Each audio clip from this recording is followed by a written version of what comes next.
क्या आपने कभी ऐसा महसूस किया है कि कोई जगह आपको पहचानती है? नमस्कार। आज मैं आपको अपने जीवन की एक ऐसी कहानी सुनाने जा रही हूँ जो एक पुराने घर से जुड़ी है।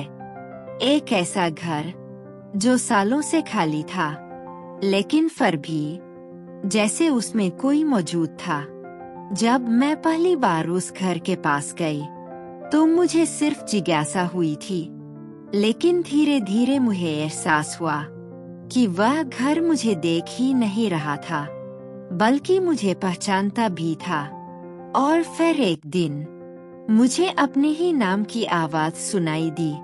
तो आइए मैं आपको सुनाती हूँ वो घर जो मुझे पहचानता था। नमस्कार। आज मैं आपको अपने जीवन की एक ऐसी कहानी सुनाने जा रही हूँ जिसे मैं पूरी तरह समझ तो आज भी नहीं पाई हूँ, लेकिन महसूस जरूर करती हूँ। यह कहानी एक घर की है, एक ऐसा घर जो सिर्फ दीवारों और छत से बना हुआ नहीं था, बल्कि जैसे उसमें भी कोई यादें सांस लेती थीं। यह बात तब की है जब मैं कुछ समय के लिए अपने मामा के गांव गई थी। गांव बहुत शांत था, चारों तरफ हरियाली, मिट्टी की सूंधी खुशबू और एक ऐसी शांति जो शहर में कभी महसूस नहीं होती। मामा का घर गांव के आखिरी छोर पर था। उसके पीछे थोड़ी दूर तक खाली जमीन थी और फिर एक पुराना खोरा टूटा फूटा घर। मैंने पहली बार उसे उसी दिन देखा था। वह घर बाकी घरों से अलग था। उसकी दीवारों पर पुरानी दरारें थीं, खिड़कियां आधी टूटी हुई थी और दरवाजा हमेशा बंद रहता था। लेकिन जाने क्यों मुझे उसे देखकर अजीब सा खिंचाव महसूस हुआ, जैसे वह घर मुझे बुला रहा हो। पहले दिन मैंने इस बात पर ज्यादा ध्यान नहीं दिया, लेकिन अगले कुछ दिनों तक जब भी मैं आंगन में खड़ी होती, मेरी नजर बार बार उसी घर पर चली जाती। मुझे लगता था जैसे वह घर मुझे देख रहा है। यह बात थोड़ी अजीब लग सकती है, लेकिन मुझे सच में ऐसा ही महसूस होता था। एक दिन मैंने मामी से पूछा, वो पीछे वाला घर, उसमें कोई रहता है क्या? उन्होंने मेरी तरफ देखा और थोड़ी देर चुप रही, फिर धीरे से बोली, नहीं, वह बहुत सालों से खाली है। मैंने फिर पूछा, फिर भी दरवाजा हमेशा बंद क्यों रहता है? मामी ने बस इतना कहा, कुछ घर खाली होकर भी खाली नहीं होते। उनकी बात सुनकर मेरे मन में और सवाल उठने लगे, लेकिन मैंने उस समय कुछ और नहीं पूछा। उस दिन के बाद मेरा ध्यान और ज्यादा उस घर की तरफ जाने लगा। शाम के समय जब सूरज ढलने लगता तो उस घर की दीवारों पर पड़ती रोशनी उसे और भी अलग बना देती थी, जैसे वह किसी और समय का हिस्सा हो। एक शाम मैं अकेली आंगन में खड़ी थी। हवा बहुत हल्की चल रही थी और आसपास एक अजीब सी खामोशी थी। मैं फिर उसी घर को देख रही थी और तभी मुझे लगा जैसे उसकी एक खिड़की में हल्की सी हरकत हुई। मैं एकदम से थक गई। मैंने ध्यान से देखा, खिड़की फिर से स्थिर थी। मैंने खुद को समझाया कि शायद यह मेरा भ्रम है, लेकिन मेरे मन में अब एक हल्की सी बेचैनी थी। उस रात मुझे नींद थोड़ी देर से आई, और जब आई तो मुझे एक अजीब सा सपना आया। मैं उसी पुराने घर के सामने खड़ी थी। दरवाजा थोड़ा सा खुला हुआ था और अंदर से कोई मुझे धीरे से बुला रहा था, आयो। आवाज बहुत हल्की थी, लेकिन साफ थी। मैंने सपना में ही दरवाजे की ओर कदम बढ़ाया और तभी मेरी नींद खुल गई। मैं कुछ पल तक चुपचाप बैठी रही। दिल की धड़कन तेज थी और मन में वही आवाज गूंज रही थी। अगली सुबह मैंने तय किया कि मैं उस घर के पास जाऊंगी। बस देखने के लिए कि वह सच में वैसा ही है जैसा मुझे लगता है, या यह सब सिर्फ मेरे मन का वहम है। मैं धीरे धीरे उस घर की ओर बही। जितना मैं पास जाती गई, मेरा मन उतना ही भारी होता गया, लेकिन साथ ही एक अजीब सी खिंचाव भी था जो मुझे पीछे नहीं हटने दे रहा था। मैं उसके दरवाजे के सामने जाकर खड़ी हो गई। वह बंद था, जैसा हमेशा होता था। मैंने एक गहरी सांस ली और जैसे ही मैं वापस मुड़ने वाली थी, अचानक मुझे साफ साफ अपने नाम की आवाज सुनाई दी। मैं वहीं रुक गई। मेरे पैर जैसे जमीन में जम गए थे। आवाज बहुत धीमी थी, लेकिन उसमें एक अजीब सी पहचान थी, जैसे वह मुझे जानती हो बहुत पहले से। मैंने धीरे धीरे पीछे मुड़कर उस दरवाजे की ओर देखा, और उस पल मुझे पहली बार सच में डर लगा, क्योंकि मुझे यह एहसास हो चुका था कि वह घर सिर्फ मुझे देख नहीं रहा था, वह मुझे पहचानता भी था। उस पल के बाद मैं कुछ देर तक वहीं खड़ी रह गई थी। मेरे भीतर डर भी था और एक अजीब सी जिज्ञासा भी। मैंने खुद से कई बार कहा कि शायद यह मेरा भ्रम है, लेकिन उस आवाज में जो पहचान थी, उसे मैं नजरअंदाज नहीं कर पा रही थी। मैं धीरे धीरे पीछे हट गई और बिना कुछ सोचे घर की ओर लौट आई। उस दिन मैंने किसी से कुछ नहीं कहा, न मामा से, न मामी से।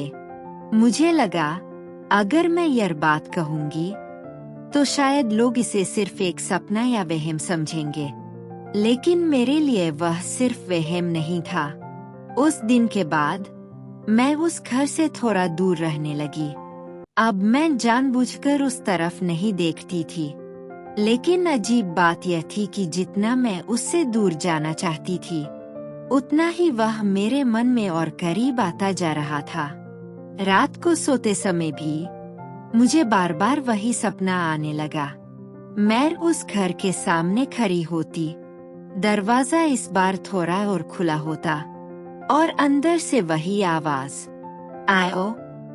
लेकिन इस बार आवाज में थोड़ी जल्दी होती, जैसे वह इंतजार कर रही हो।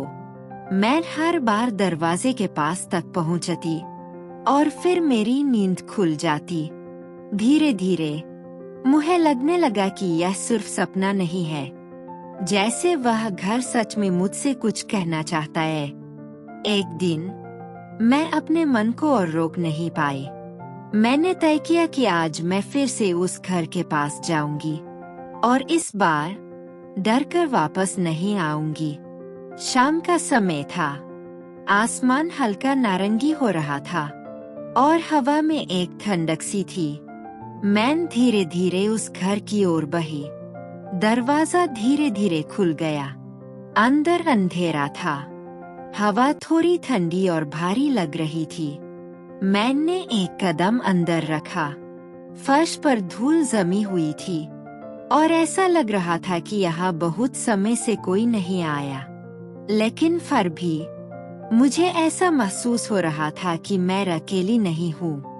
मैंने धीरे धीरे चारों तरफ देखा। दीवारों पर पुराने निशान थे, कुछ जगहों पर पपड़ी उतर चुकी थी और एक कोने में एक पुरानी सी कुर्सी रखी थी। मैं धीरे धीरे आगे बढ़ी और तभी मुझे फिर से वही आवाज सुनाई दी, उस बार और साफ और थोड़ी पास से। तुम आ गई। मेरे पूरे शरीर में सिरन दौड़ गई। मैंने पीछे मुड़कर देखा, लेकिन वहाँ कोई नहीं था। मेरी सांसें तेज हो गई थी। मैंने खुद को संभालने की कोशिश की, लेकिन मेरे भीतर डर और बढ़ता जा रहा था। तभी मेरी नजर दीवार पर गई। वहाँ एक पुरानी सी तस्वीर टंगी हुई थी, धूल से ढकी हुई, लेकिन फिर भी उसमें कुछ साफ दिख रहा था। मैं धीरे धीरे उसके पास गई और हाथ से धूल हटाई।